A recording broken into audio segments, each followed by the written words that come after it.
Welcome to another edition of Brewing with Scott Leffler. As you can see on your screen, it is September 11th, 2012. I have just a few things that I want to talk about today, and we'll probably make it another relatively short show.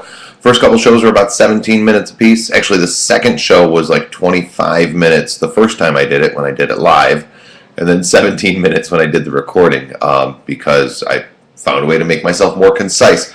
Probably a little irritated and didn't expound as much too. But I'm not irritated today, and I will probably expound as much as you need / want me to, whatever. Hopefully I don't bore you. That's always my fear, is that I talk too much and bore you. As you can see, I have this handy dandy little thing up here in the top part of the screen.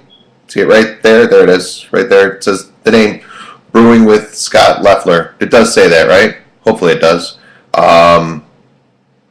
Let's see.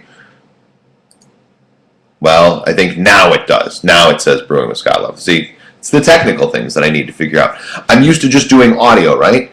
I was a radio guy for 7 years, so the audio part, I get. The video stuff, this is all new to me, and I'm doing it on my own in my kitchen. So what are you going to do? So, Brewing with Scott Leffler, it's September 11th, 2012. By the way, you can tweet me during the show, and I will get that tweet right during the show. Tweet me at Scott Leffler.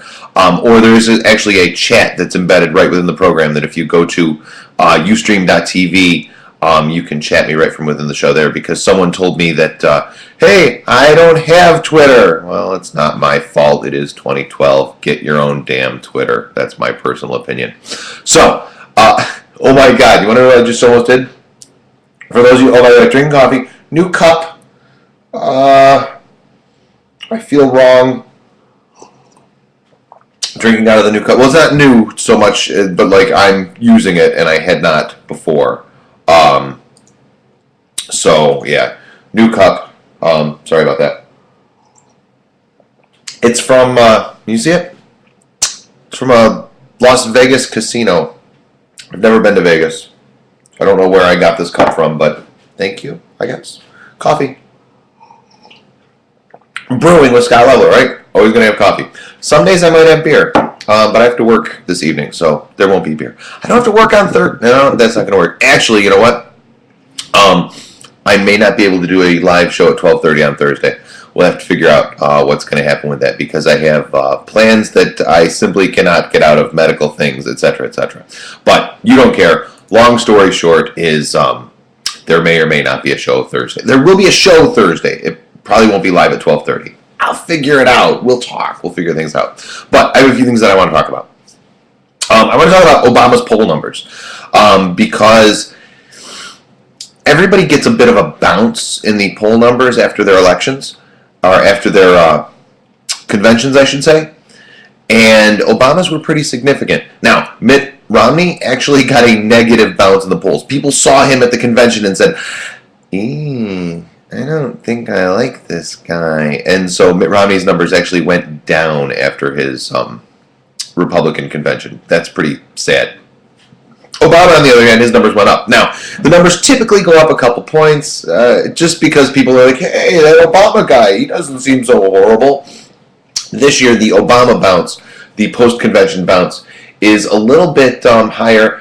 And there are some reasons for it. Bill Clinton seems to be a lot of it. We talked about Bill Clinton a little bit last week, and I mentioned, what a rock star he is, and how good he is at framing the debate, how good he is at telling people what it is that's going on and how he feels and how he believes and etc. So, Bill Clinton did a pretty good job, and Barack Obama should thank him heartily, because the numbers have bounced since then. Now, Nate Silver, I don't know if you're familiar with Nate Silver, but Nate Silver runs a blog.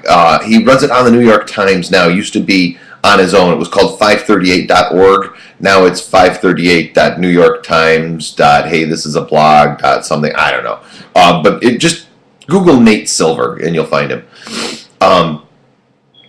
And he is really, really interested in statistics. He used to do baseball statistics, now he does political statistics, and he really gets in and parses things and figures things out. So he went in and looked at the numbers for the Obama bounce from the convention, and he saw that the first couple days of the convention there was no significant bounce.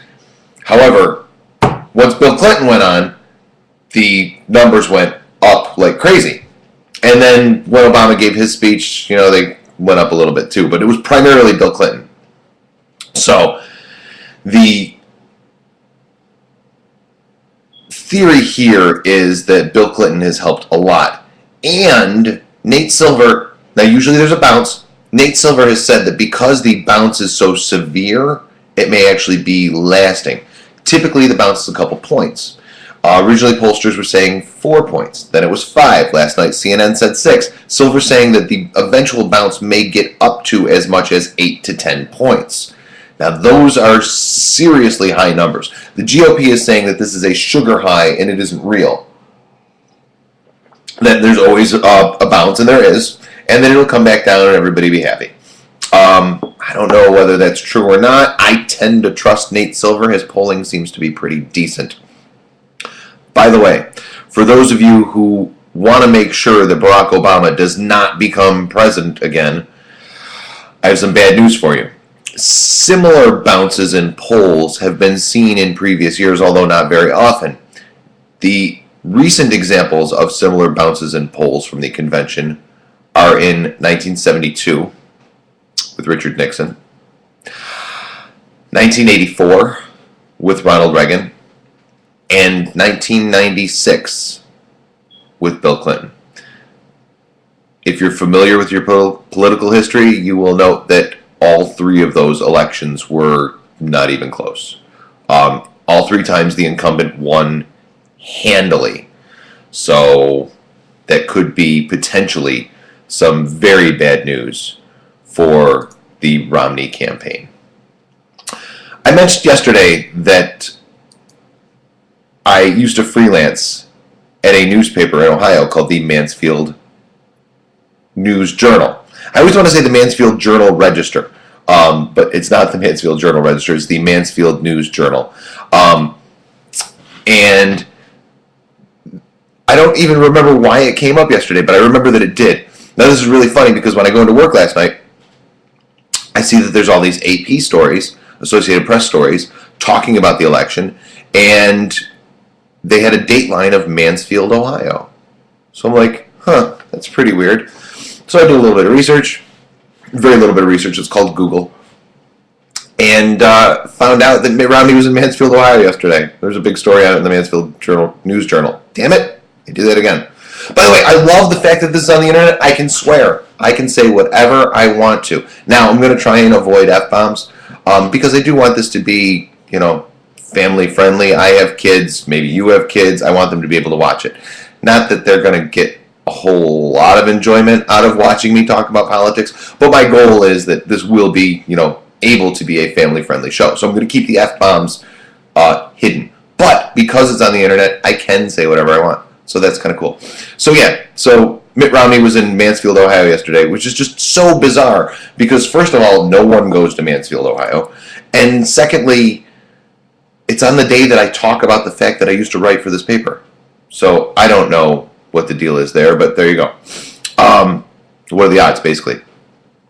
Did you happen to see, you can't answer me. Well, you can really. You can tweet me. Tweet me at Scott Leffler. Do this again. Tweet me at Scott Leffler. See it right there? See it? See it? Oh, that's right there. See it? Tweet at scottleffler.com. Or not, scottleffler.com. Just tweet me at Scott Leffler. And tell me what you think of this, because I find this to be somewhat interesting. There was a photo the other day of Barack Obama at a pizzeria, and the owner of said establishment went up and hugged the president and picked him up and, oh, you're the president, I'm so glad you're here. Secret Service had to have had a fit, by the way. But it was all good. This was an unplanned stop. The president was like, hey, I need lunch. Let's go to this pizzeria. Now, they always, of course, scope things out ahead of time, and apparently they had determined that this guy was a good guy, and he supports blood donation or something. I don't recall what the deal is. But, long story short, president goes to pizzeria, guy picks up president. Guy's being boycotted. For reals? This is the problem that I have with America at times. Simply because this guy was excited to see the President of the United States. By the way, I don't care what president of the United States came to visit my business. I would be excited. I was not a fan of George W. Bush. But if I ran a pizzeria and he walked in, I'm pretty sure I would freak out and be really excited. Let me think. Abraham Lincoln, worst president ever. Other people disagree with me, but in my opinion, Abraham Lincoln is the worst president we've ever had. And for a variety of reasons, we'll have to get into that later. But if he came in to my pizzeria, I would be really, really excited to see him because it's the president of the frickin' United States. I don't know. So this poor guy, the president comes in and visits him. He's like, oh, yay, Mr. President, big hugs, kisses, smooch, smooch, whatever. And then crazy right-wingers organize a boycott. I don't get it. I don't get you people. I don't get you people. All of you people, but crazy right-wingers mostly. Anyway, you can tweet me at Scott Leffler. Tweet me at Scott Leffler. Every time I think that I should give the phone number, I'm going to just mention the Twitter. Because I'm used to there being a phone number, and I've almost given it out a couple times. I'm like, no, Twitter me. Tweet me at Scott Leffler. Speaking of Twitter, and this is how we're going to close up. Speaking of Twitter, Nicki Minaj, what is this thing? Oh, it's a bread thing. See, this is what happens when you do a show in your kitchen. You have bread things. Nicki Minaj, we talked about her yesterday, has taken back her endorsement of Mitt Romney. She's like, no, I was just kidding. Apparently, the president was on yesterday morning, I think it was on a radio station, and they're like, hey, Mr. President, what do you think of Nicki Minaj endorsing Mitt Romney? And he said, is that really what happened? Because I know that she does these characters, and I'm thinking, until she says I endorse Mitt Romney, like as her, I'm not positive it happened. And so then Nicki Minaj, I don't know, is that really her name? I should look that up. Somebody Google that and tweet that to me. Is Nicki Minaj's name really Nicki Minaj? Or I could tweet her because her Twitter is at NICKIMINAJ at Nicki Minaj. And I know this because I read her tweet yesterday. So the president was like, I don't know, did that really happen? She tweets, thank you for understanding my creative humor and sarcasm. The smart ones always do. Sends love and support at Barack Obama. So basically she was like, Mr. President, you get it. They're all stupid, but you get it. I don't know, whatever. For me, the saddest part of this is that there are still people that will vote for Mitt Romney because Nicki Minaj told them to in a song. And there are people that will vote for Barack Obama because Nicki Minaj told them to outside of the song. The problem for me is that people listen to Nicki Minaj's point of view on politics. And not just Nicki Minaj, of course, but anyone really. Clint Eastwood, for example. When I need to make an important decision, I don't usually call up Clint Eastwood and say, hey, so should I call the chair or the shirt? I'm not really sure. Should I vote for Romney or Obama? Am I for or against gay marriage? Tell me, please, Clint Eastwood, because I don't know. Unfortunately, there are some people that do act like that, and they're allowed to vote. And their vote counts just as much as my vote and your vote.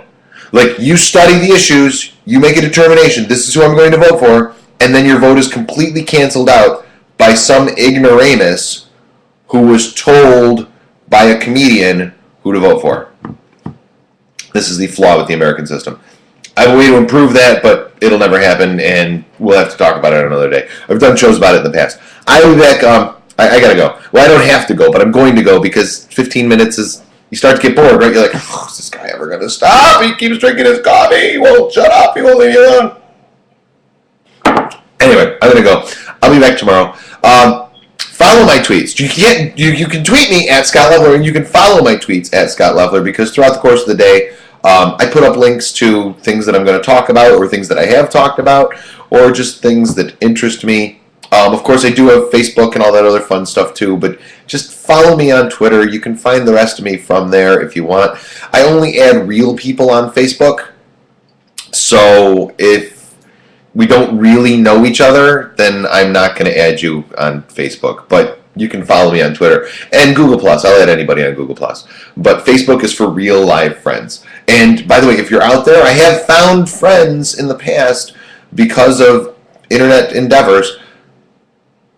That didn't sound right, did it? It sounded like I was picking up a hooker, which I've never done on the internet or in real life. I'm just kidding.